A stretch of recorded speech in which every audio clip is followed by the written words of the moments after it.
అందరికీ హాయ్ అండి.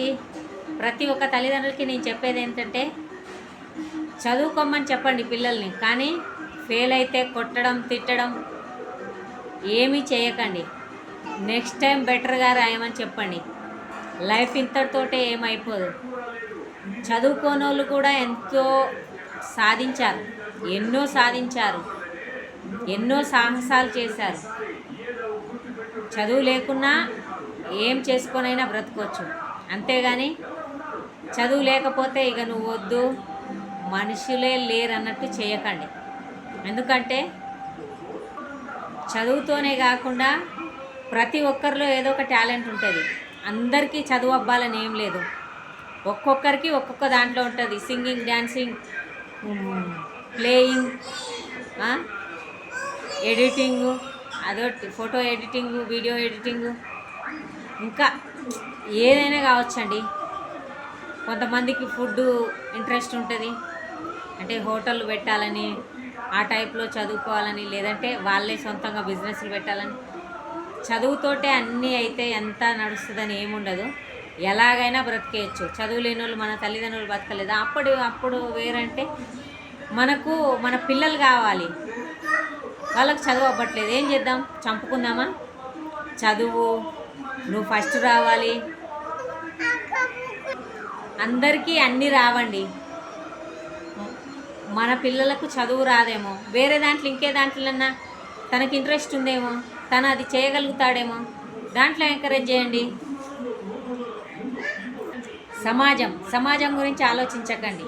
ఎందుకంటే మీకు మీ పిల్లలు కావాలి. వాళ్ళేమనుకుంటారో వీళ్ళేమనుకుంటారో, నా పిల్లగాడు సరిగ్గా చదవట్లే, నా పిల్ల సరిగ్గా చదవట్లే, ఇవన్నీ పెట్టుకోకండి. చదువు అవ్వట్లేదా, వేరే దాంట్లో ఇంట్రెస్ట్ ఉంది, వేరే చేయించండి. అంతేగాని వాళ్ళ పిల్లగాడు బాగా చదువుతుండు, వీళ్ళ పిల్లగాడు బాగా చదువుతుండు అని ఎవరితో పోల్చకండి. మీ పిల్లగాని టాలెంట్ మీ పిల్లగాని కన్నా, మీ పిల్ల టాలెంట్ మీ పిల్ల కన్నా ఉంటుంది. కానీ వేరేటోళ్ళది ఏమో, మీ పిల్లగాడు సింగింగ్ లేకపోతే డ్యాన్సింగ్ వేరే వేరే ఆటలలో బాగా చేస్తుండొచ్చు. కానీ ఆ చదువుకున్న నువ్వు ఎవరితో అయితే పోలుస్తున్నావో ఆ పర్సన్కు, ఆ వ్యక్తికి, ఆ పిల్లగానికి, ఆ పిల్లకు మీ అబ్బాయిలాగా చేయరాకపోవచ్చు. మీ అబ్బాయి చేసే పని చదువుతోటే అన్నీ ఏం కాదు. నార్మల్గా కొంచెం వచ్చి ఉండాలి చదువు, ఓకే, నేను కాదంటలే. కానీ చదివే జీవితం అయితే కాదు. చదువు అని ఇబ్బంది పెట్టి పిల్లల్ని చంపుకోకండి. ఫెయిల్ అయినా పాస్ అయినా నెక్స్ట్ టైం అని చెప్పండి. నెక్స్ట్ టైం రాపియడానికి ప్రయత్నించండి. అంతా మంచిగా జరుగుతుంది. మనం ఎలా తీసుకుంటే అలాగే జరుగుతుంది. అంతేగాని ఒకరితో పోల్చకండి. సరే, మనం ఒకరితో పోలుస్తున్నాం మన పిల్లల్ని, మన పిల్లలు కూడా మనల్ని ఇంకొకరితో పోలిస్తే మన పరిస్థితి ఏంటండి? వేరే ఇప్పుడు మన అమ్మలమే ఉన్నాము, మన పిల్లలు ఏమంటారు? వాళ్ళ మమ్మీ రోజు వాడు లంచ్ పెట్టుకొస్తుండు. మా ఫ్రెండు వాళ్ళ మమ్మీ ఈ ఫుడ్ బాగా చేస్తుంది, ఆ ఫుడ్ బాగా చేస్తుంది, నీకు చేయరాట్లేదు అని ఒకవేళ అన్నారనుకోండి, మనం ఎలా ఫీల్ అవుతాం? పిల్లలు కూడా అంతే అండి. మనకు ఎలాంటి ఫీలింగ్స్ ఉంటాయో పిల్లలకు కూడా అంతే ఉంటాయి.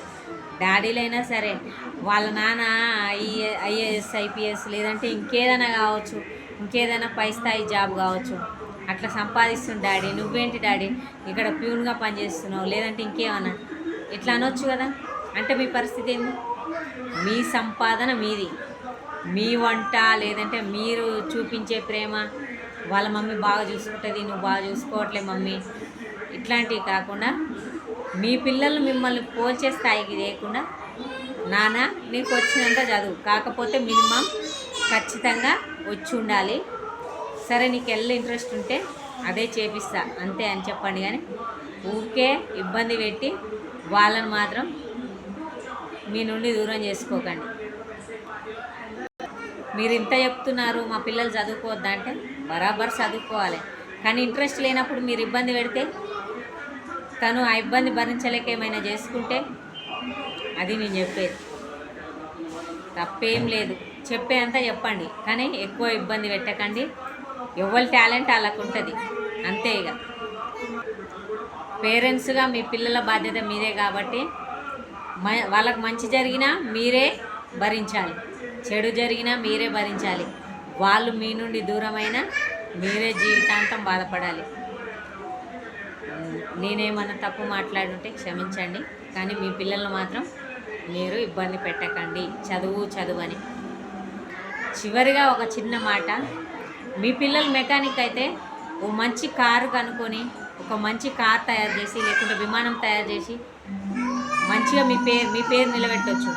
లేదంటే మంచి పాట రాసి, రైటర్ అయితే మంచి పాట రాసి దాన్ని సింగింగ్ చేసి మీకు పేరు తెస్తుండొచ్చు. లేదంటే ఒక మూవీ తీసి దాన్ని ఎడిటింగ్ చేసి మీకు మంచి పేరు తెస్తుండొచ్చు. లేదంటే ఒక మంచి ప్లేయర్ అయ్యి మీకు మంచి పేరు తెస్తుండొచ్చు. లేదంటే ఒక డాన్సర్ అయ్యి అవేమో ఉంటారు కదా, పిల్లల్ని పంపిస్తారు డి జూనియర్ అవి ఇవి అని, అందులోకి టీవీలోకి వెళ్ళి మీకు మంచి పేరు తెస్తుండొచ్చు. పలానోళ్ళ పిల్లగాడు, పలానోళ్ళ పిల్ల అని. ఎందుకండి, ఈ చదువే జీవితం కాదు. చదువు అని ఇబ్బంది పెట్టకండి, అందరికీ అవ్వదు. ఓకే ఫ్రెండ్స్, దేంట్లోనైనా ఒక దాంట్లో ఖచ్చితంగా మన పిల్లలకు అనేది ప్రతి ఒక్కరికి ఏదో ఒక టాలెంట్ ఉంటుంది. దాన్ని ప్రోత్సహించండి. మీ పిల్లలు దాంట్లో పై స్థాయికి వెళ్తారు, మీకు పేరు తెస్తారు, వాళ్ళు హ్యాపీగా ఉంటారు. ఎందుకంటే నేను అనుకుంది నేను చేయగలిగాను అనే తృప్తి వాళ్ళకు ఉంటుంది, మీకు మంచి పేరు వస్తుంది.